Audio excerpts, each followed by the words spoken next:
आप लोगों के सामने एक बहुत बहुत बहुत प्यारा सा विवाह गीत लेकर आई हूँ, जो आप फुल वीडियो सुनेगा मन खुश हो जाएगा एकदम। और मेरे चैनल पे अगर नई होंगी आप लोग, तो आप लोगों से विनती है कि मेरे चैनल को सब्सक्राइब कर लीजिएगा और लाइक तो ज़रूरी कर दीजिएगा।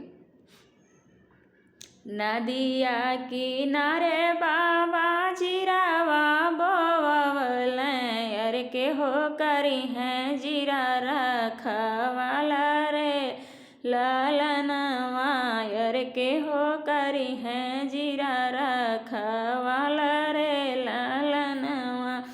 नदिया किनरवा बाबा जीरावा बोवल, अरे के हो करी हैं जीरा रखवाला रे लालनवा, अरे के हो करी हैं जीरा रखवाला रे लालनवा। सावन भादउआ कबरा से बदरिया, अरे जीरावा फूलेला का चनार रे लालनवा, अरे जीरावा फूलेला का चनार रे लालनवा। घर में से निकाले नी बेटी हो कावन देवी, हाथवा डालैया मुख पान रे लालनवा, अरे हाथवा डालैया मुख पान रे लालनवा। घोड़वा चढ़लायावे दुल्हे कावन राम, झपटी धरेलन दाहिन बहारे लालनवा, अरे झपटी धरेलन दाहिन बहारे लालनवा। छोड़ा छोड़ा ये हो प्रभु मोरा दाहिन बहिया, अरे बहिया पशु कुआर रे लालनवा, अरे बहिया पशु कुआर रे लालनवा।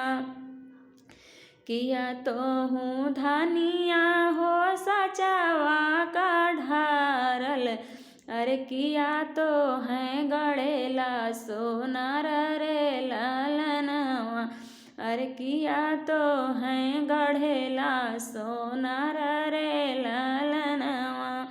नहीं हम स्वामी हो सचवा का ढारल, अरे नहीं हमें गढ़ेला सोनार रे लालनवा, अरे नहीं हमें गढ़ेला सोनार रे लालनवा।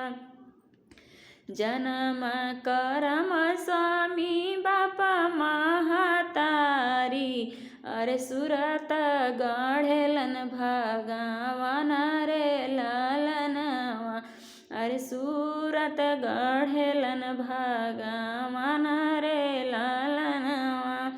जन्म करम स्वामी बापा महतारी, अरे सूरत गढ़ेलन सोनार रे लालनवा, अरे सूरत गढ़ेलन भगवान